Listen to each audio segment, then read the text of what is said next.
नमस्कार, प्रभा साक्षी पॉडकास्ट में आप सभी का स्वागत है। आज के इस पॉडकास्ट में बात करेंगे कि भारत का नाम लेकर बिलावल उगल रहे थे जहर, मुस्लिम पत्रकार ने तबीयत से धो डाला। तो आइए सुनते हैं आज के इस पॉडकास्ट को। लेकिन उससे पहले अगर आपने हमारे चैनल को सब्सक्राइब नहीं किया है तो जरूर कर लें, ताकि आप रोज ऐसे ही इंटरेस्टिंग और जानकारीपूर्ण पॉडकास्ट सुन सके। बिलावल भुट्टो पाकिस्तान के पक्ष से झूठ परोसने के लिए अमेरिका पहुंचे थे। यहाँ उन्होंने कई नेताओं से मुलाकात की और कई आयोजनों में हिस्सा लिया। संयुक्त राष्ट्र में भी उन्होंने बोला और जितनी बार बोला उतनी बार ये साबित हो गया कि पाकिस्तान के झूठ बोलने की कोई लिमिट नहीं है। बिलावल भुट्टो जिस अंदाज में ताबड़तोड़ तरीके से लंबी फेंक रहे थे, कई बार तो वो खुद ओवर कॉन्फिडेंस के चक्कर में उसमें फंसते हुए नजर आए। भारत के मुसलमानों को लेकर पाकिस्तान के बिलावल भुट्टो अमेरिका में बड़े कॉन्फिडेंस से झूठ बोल रहे थे, लेकिन एक पल भी नहीं लगा और पाकिस्तान की पीपुल्स पार्टी के अध्यक्ष बिलावल भुट्टो की पोल खुल गई।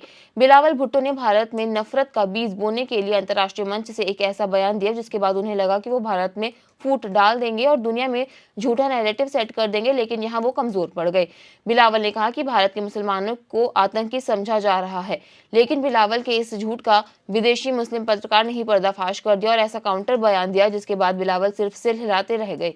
पाकिस्तान के पूर्व विदेश मंत्री और पाकिस्तान पीपल्स पार्टी के अध्यक्ष बिलावल भुट्टो जरदारी ने संयुक्त राष्ट्र की प्रेस ब्रीफिंग में आरोप लगाया कि हाल ही में पहलगाम में हुए आतंकी हमले के बाद भारत में मुसलमानों को अलग नजर से देखा जा रहा है। भुट्टो ने कहा कि पहलगाम अटैक का राजनीतिकरण भारतीय मुसलमानों को बदनाम करने के लिए किया जा रहा है।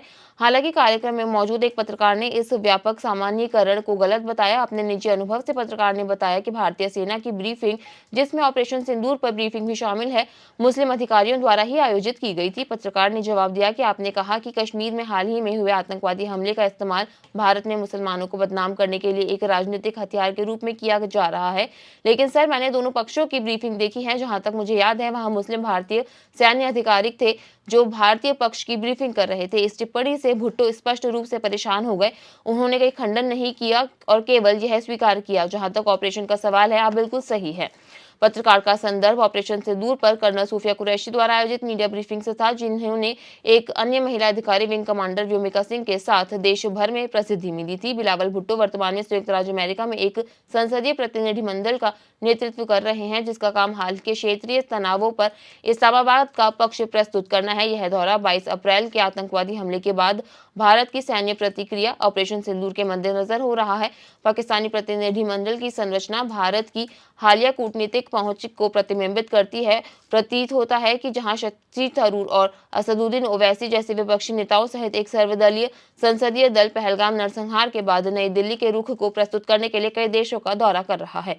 आज के लिए इतना ही। अगले पॉडकास्ट में किसी और मुद्दे पर देंगे आपको विस्तृत जानकारी। तब तक के लिए जुड़े रहें प्रभा साक्षी के साथ।